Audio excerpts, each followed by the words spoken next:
तुलसी के पोत पर बैठला ना तुलसी कैसे से तुलसी हातर गो पतावा तुलसी हमारो न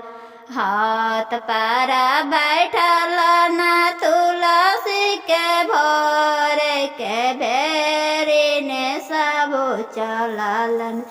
ही के पूजन करे कैसे जयवा तुलसी ना पिया पर लगल तुलसी हम न देवा तुलसी